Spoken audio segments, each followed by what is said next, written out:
যতদিন পর্যন্ত আমরা হজ করতে পারছি না ততদিন পর্যন্ত আমরা কিছু আমলের মাধ্যমে হজ এবং উমরার সওয়াব লাভ করতে পারি। হজ করার যে আসল মর্যাদা, প্রকৃত মর্যাদা, সেটা তো হজ করার মাধ্যমেই শুধু লাভ হবে।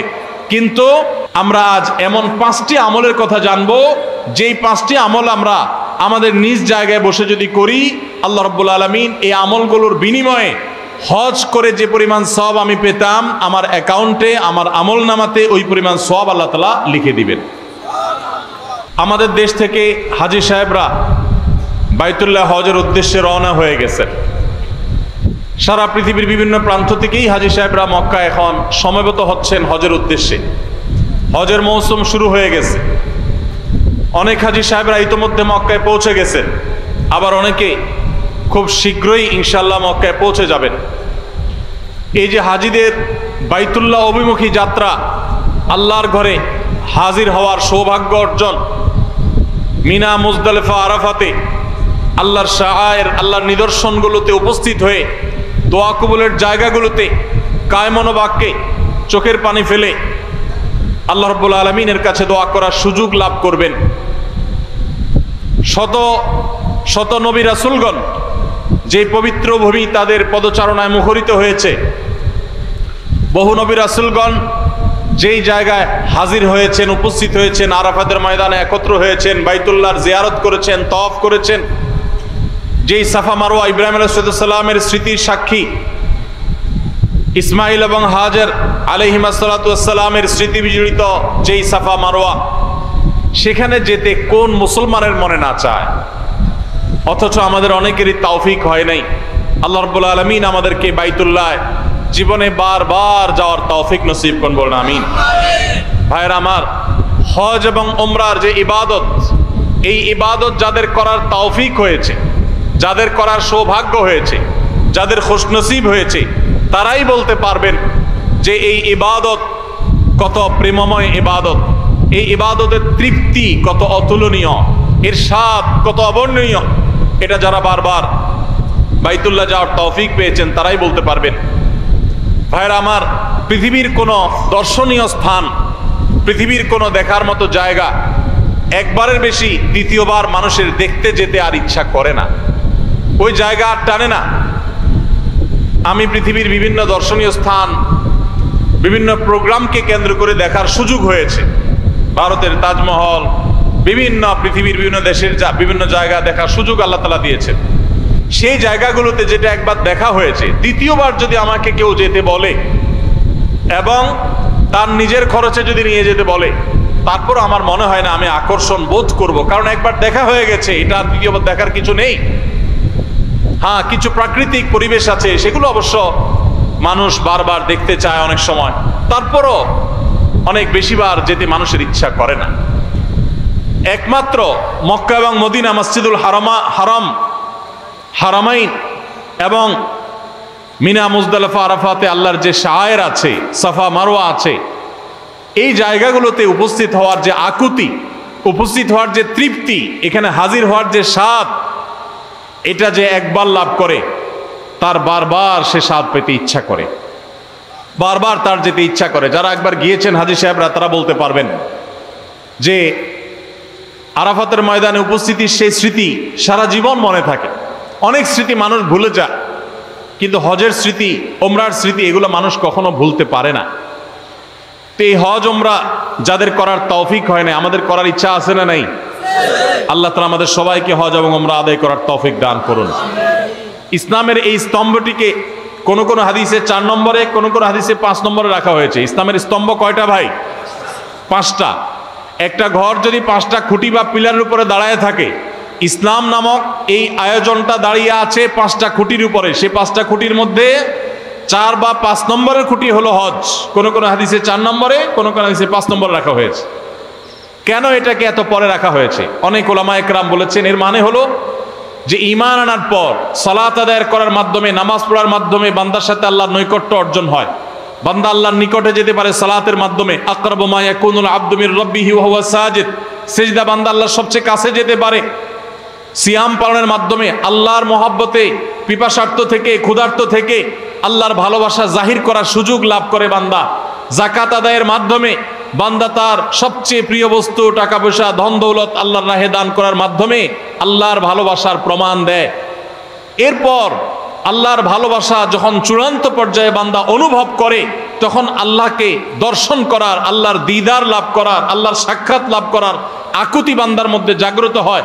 কিন্তু সেই সুযোগ তো দুনিয়াতে হবে না, সেটা জান্নাতে হবে, আখিরাতে হবে। হাদিসে ওয়াদা করা আছে আল্লাহ রাব্বুল আলামিন দুনিয়াতে, সেই জন্য আল্লাহ তাআলাকে না দেখার সুযোগ না থাকলেও আল্লাহর যে নিদর্শনগুলো আছে, আল্লাহর কুদরতের যে সাক্ষীগুলো আছে, অলৌকিক যে স্থানগুলো আছে, যে স্থানগুলো আল্লাহ রাব্বুল আলামিনের বিশেষ বিশেষ কুদরতের নিদর্শন, যেগুলোতে উপস্থিত হওয়া, যেগুলোতে যাওয়া, সেখানে হাজির হওয়া, এর মধ্যে আল্লাহ রাব্বুল আলামিনের প্রতি বান্দার যে ভালোবাসা, এই ভালোবাসার এক প্রকাশের সুযোগ হয়ে থাকে। সেজন্য আল্লাহ তাআলা হজের এই স্তম্ভটাকে রেখেছেন সবগুলোর শেষে, যে সবগুলো করার পর যখন বান্দা অনেক বেশি আল্লাহর দিদার লাভের জন্য আকুতি অনুভব করবে, তখন সে হজে চলে যাবে। সে আল্লাহকে দেখতে পাবে না, কিন্তু আল্লাহর ঘরের তওয়াফ করবে। সে আল্লাহকে দেখতে পাবে না, কিন্তু আল্লাহর শাআয়েরগুলো, আল্লাহর নিদর্শনগুলো অবলোকন করবে। এর মাধ্যমে তার ঈমান তরতাজা হবে। ভাইরা আমার, এই জন্য হজ এবং উমরা এবং হজ উমরার যে জায়গাগুলো, বিশেষ করে হারামাইন, মসজিদে হারামাইন এবং আল্লাহর যে কুদরতের নিদর্শনগুলো আছে, সাফা মারওয়া, ইন্নাস সাফা ওয়াল মারওয়াতা মিন শাআইরিল্লাহ, আল্লাহর নিদর্শনগুলোর মধ্যে থেকে একটা সাফা মারওয়া, অন্য হাজার লক্ষ পাহাড়ের মতো নয়, এটি ভিন্নতর, এর আলাদা বৈশিষ্ট্য আছে। এই সাফা পাহাড় মধ্যবর্তী জায়গা থেকে জমজমের কূপ, সেই জমজমের কূপ থেকে লক্ষ লক্ষ মানুষ অনবরত পানি পান করছে। মক্কাতে, মদিনাতে, গোটা পৃথিবীর প্রান্তে প্রান্তরে নিয়ে যাচ্ছে। ছোট একটা কুয়া থেকে পানি শেষ হচ্ছে না, এবং সে স্বাদ পৃথিবীর কোনো পানির সাথে কোনো তুলনাযোগ্য নয়। যারা পান করেছেন তারা জানেন, তাদের মুখস্থ হয়ে গেছে। জমজমের পানি মুখে দিলেই টের পাওয়া যায় এটা জমজমের পানি। অনেক অলৌকিকত্বের সাক্ষী যে মক্কা মদিনা, সে মক্কা মদিনায় হাজির হওয়ার মাধ্যমে বান্দা ওই যে ইসলামের অন্যান্য রকমগুলো পালন করার পর যে আকুতি হয়, সে আকুতি, সে তার আগ্রহ, সে তার আবেগ কিছুটা হলেও মেটাবার সুযোগ লাভ করে হজ এবং উমরার মাধ্যমে। আল্লাহ তাআলা সেই হজ উমরা আমাদেরকে জীবনে বারবার করার তৌফিক দান করুন। আমাদের দেশ সহ গোটা পৃথিবীর বিভিন্ন প্রান্ত থেকে যে সমস্ত আল্লাহর বান্দারা আল্লাহর ঘরে হাজিরা দিয়েছেন হজের জন্য, আল্লাহ রাব্বুল আলামিন তাদের সবাইকে মাবরুর হজ করে নিজ নিজ জায়গায়, নিজ নিজ পরিবারের কাছে নিরাপদে ফিরে যাওয়ার তৌফিক দান করুন। ভাইরা আমার, আমাদের জীবনে যাদের হজের আকুতি আছে, আমরা ইনশাআল্লাহ এখন থেকে হজের জন্য চেষ্টা শুরু করব। মনে রাখবেন, হজ করার জন্য আর্থিক সঙ্গতি অবশ্যই প্রয়োজন, কিন্তু তার চাইতে বেশি প্রয়োজন হলো মনের আকুতি, মনের ব্যথা। কত মানুষ আছে তাদের অনেক টাকা আছে কিন্তু তারা হজ করার তৌফিক হয় নাই। আবার অনেক মানুষ আছে তাদের অনেক টাকা নাই কিন্তু হজের তৌফিক হয়েছে। আছে না নাই? বহু মানুষ আছে। এই জন্য যারা এখনো হজ করতে পারি নাই, তারা আল্লাহর কাছে প্রতিনিয়ত মনের গভীর থেকে দোয়া করব, আল্লাহ মৃত্যুর আগে একবার হলেও তোমার বাইতুল্লাহ এই দুই চোখকে সরাসরি দেখবার, তোমার বাইতুল্লাহর তওয়াফ করার, হাজিরা দেওয়ার সুযোগ দান করিও। দোয়া করবো তো ইনশাআল্লাহ। ইব্রাহিম আলাইহিস সালামকে আল্লাহ নির্দেশ করেছেন, ওয়াজ্জিন ফিন্নাসি বিল হজ, আপনি হজের ঘোষণা দেন মানুষকে।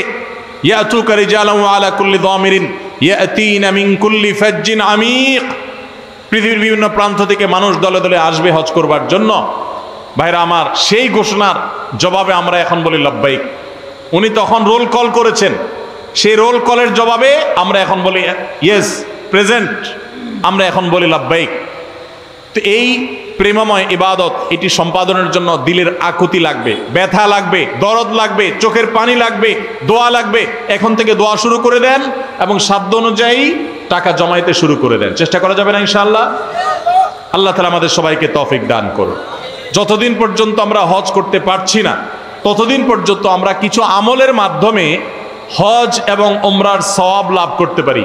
হজ করার যে আসল মর্যাদা, প্রকৃত মর্যাদা, সেটা তো হজ করার মাধ্যমেই শুধু লাভ হবে। কিন্তু আমরা আজ এমন 5টি আমলের কথা জানবো, যেই 5টি আমল আমরা আমাদের নিজ জায়গায় বসে যদি করি, আল্লাহ রাব্বুল আলামিন এই আমলগুলোর বিনিময়ে হজ করে যে পরিমাণ সওয়াব আমি পেতাম, আমার অ্যাকাউন্টে, আমার আমল নামাতে ওই পরিমাণ সওয়াব আল্লাহ তাআলা লিখে দিবেন। তাহলে যারা হজ করতে পারছি না, তারা হজ করার জন্য তো চেষ্টা করবই, তার পাশাপাশি এই আমলগুলো যদি করি, আমরা আশা করব আল্লাহর কাছে যে আল্লাহ তাআলা হাজী সাহেবদের হজের মাধ্যমে যে সওয়াব লাভ করেন, আল্লাহ তাআলা আমাকেও মাহরুম করবেন না, আমাকেও তাদের মতো সওয়াব দান করবেন।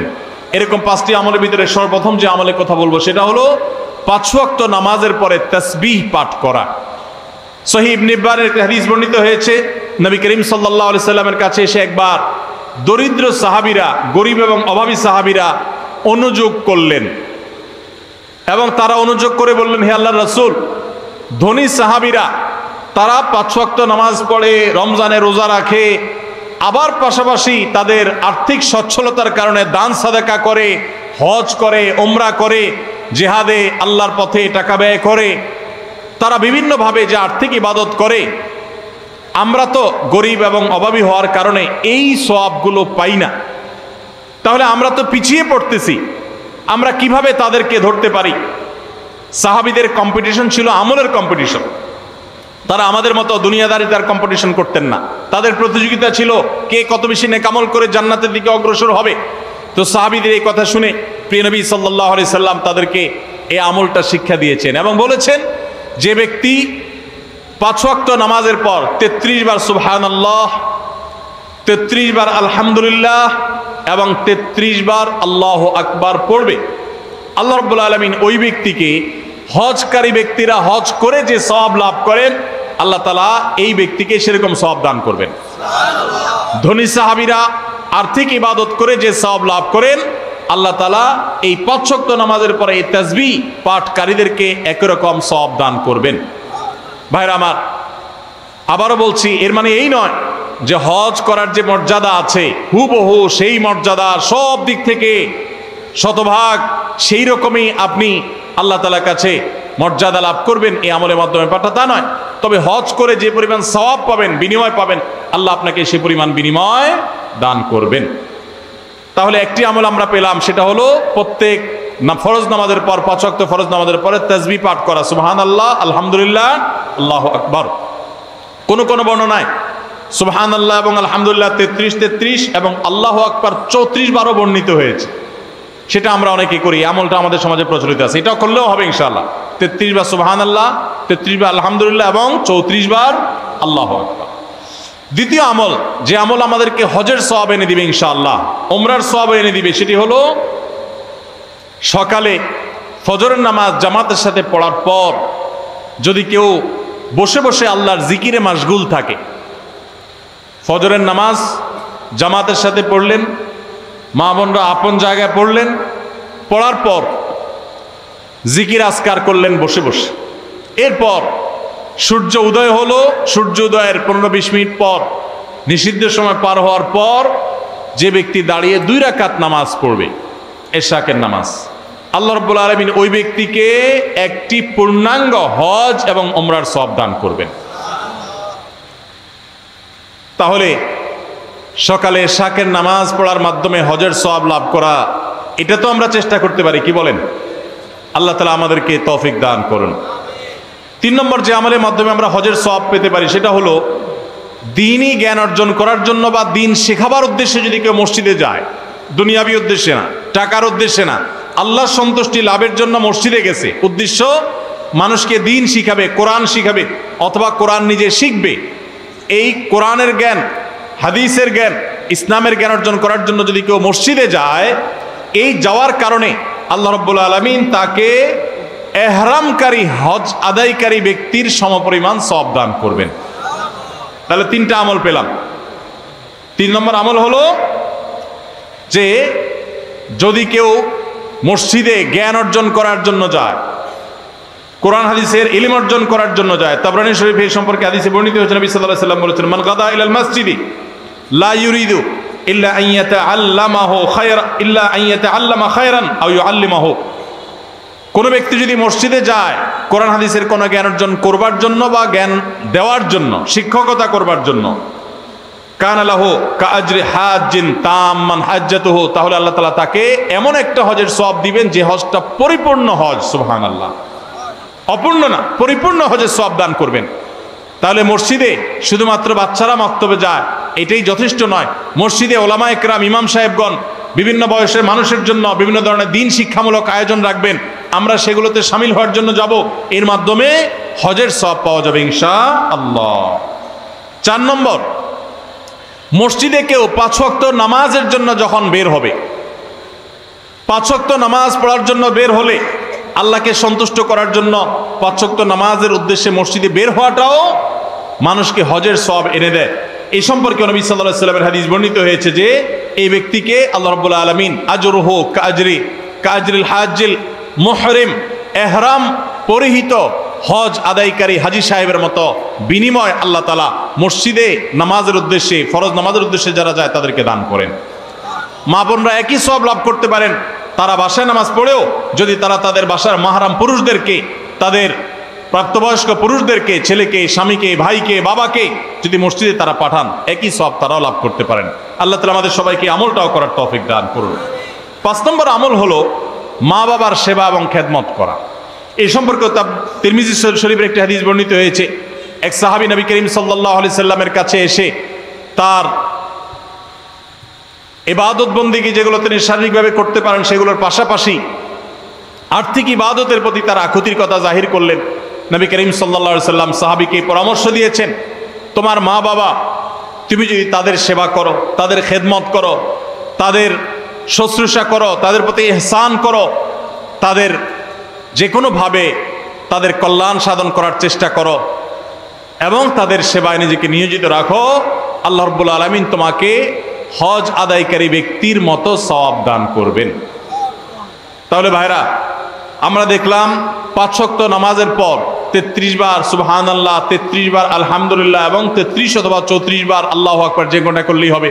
এই আমলের মাধ্যমে আমরা হজের সওয়াব পাবো ইনশাআল্লাহ। ফজর নামাজের জামাত আদায় করার, ফজর নামাজ আদায় করার পর সূর্য ওঠার 15-20 মিনিট পরে ওই পুরো সময়টুকু বসে বসে জিকির আজকার, কোরআন তেলাওয়াত, দিন শিক্ষা এগুলোর মধ্যে মাশগুল থেকে এরপরে উঠে যদি আমি 2 রাকাত নামাজ পড়ি, আল্লাহ তাআলা হজের সওয়াব দান করবেন এবং উমরারও সওয়াব দান করবেন। আর 3 নম্বর হলো মসজিদে যদি কেউ দিন শিক্ষার জন্য বা দিন শিখাবার জন্য যায়, তাহলে এই যাওয়ার কারণে শুধুমাত্র আল্লাহ রাব্বুল আলামিন ওই ব্যক্তিকে পূর্ণাঙ্গ হজের সওয়াব দান করবেন। 4 নম্বর হলো যে ব্যক্তি 5 ওয়াক্ত নামাজে মসজিদে হাজির হওয়ার জন্য 5 ওয়াক্ত নামাজে বের হয়, মসজিদের দিকে যায়, আল্লাহ তাআলা তাকে ইহরামকারী, সাদা কাপড়ে ইহরাম পরে লব্বাইক রত হাজী হজ করে যে সওয়াব পায়, আল্লাহ তাআলা ওই মসজিদে গমনকারী ব্যক্তিকে সেই সওয়াব দান করেন। এবং 5 নম্বর হলো মা বাবার সেবাকারী ব্যক্তি। ভাইরা আমার, এই 5টা আমল আমরা অনেকগুলোই কিন্তু করি, কিন্তু এই সওয়াব লাভের আশা আমরা করি না। আজ থেকে আমরা এই সওয়াব লাভের আশা করবো ইনশাআল্লাহ। 33 বার সুবহানাল্লাহ, 33 বার আলহামদুলিল্লাহ, 34 বার আল্লাহু আকবার যখন 5 ওয়াক্ত নামাজের পরে করবেন, তখন আপনার এই আশা থাকবে যে এর মাধ্যমে হজের সওয়াব লাভ করব। আবার যখন এশরাকের নামাজ পড়বেন, ফজর নামাজের পরে নিজ জায়গায় বসে জিকির আজকার করে, তখন আপনি আল্লাহর কাছে হজের সওয়াব পাবেন, সে আশা রাখবেন। আবার যখন মসজিদে কোনো দিন শিখার জন্য যাবেন, এই আশা রাখবেন যে আল্লাহ হজের সওয়াব দিবেন, পূর্ণাঙ্গ হজ। আবার যখন 5 ওয়াক্ত নামাজ এই মসজিদে পড়তে যাবেন, যাওয়ার সময় মনে মনে নিয়ত করবেন, আশা করবেন যে নবী সাল্লাল্লাহু আলাইহি ওয়াসাল্লামের হাদিসে না ওয়াদা রয়েছে, অতএব আমি এই নামাজে যে যাচ্ছি, নামাজ পড়ে তো আমার ফরজ আদায় হবেই, আল্লাহর কাছে সওয়াব পাবো। এর পাশাপাশি এই যে যাচ্ছি, এর মাধ্যমেও আল্লাহ তাআলার কাছে আমি হজ এহরামকারী ব্যক্তি, এহরামরত ব্যক্তির মতো হজের মর্যাদা বা সওয়াব আমি লাভ করব। এবং মা বাবার সেবা করার সময় একই নিয়ত করব। আমরা যখন নিয়ত করব এবং এই আমলগুলো আশায় করব, আল্লাহ রাব্বুল আলামিন আমাদের সবাইকে দান করবেন ইনশাআল্লাহ। সবাই আমলগুলো করবো তো ইনশাআল্লাহ। তাহলে হজ আমরা যারা করতে পারছি না, তারা হজ আমরা করার জন্য সচেষ্ট থাকবই। তার পাশাপাশি এই আমলগুলো করলে হজ আমরা সব আমরা আশা করব আল্লাহর কাছে। আর মনে রাখবো, এই আমলগুলো করে আপনি হজের সওয়াব পাবেন ঠিক আছে, কিন্তু হজ আদায় করার যে ফরজ আছে, ওই ফরজ আপনার এই আমলগুলো দিয়ে কুলাবে না। ওইগুলোর জন্য অবশ্যই আপনাকে বাইতুল্লাহ গিয়ে হজ আদায় করতে হবে। আল্লাহ তাআলা আমাদের সবাইকে কোরআন এবং হাদিসের সমস্ত নির্দেশগুলো, সমস্ত নিষেধগুলোকে মেনে চলার তৌফিক দান করুন। সবার চেষ্টা করবো তো ইনশাআল্লাহ।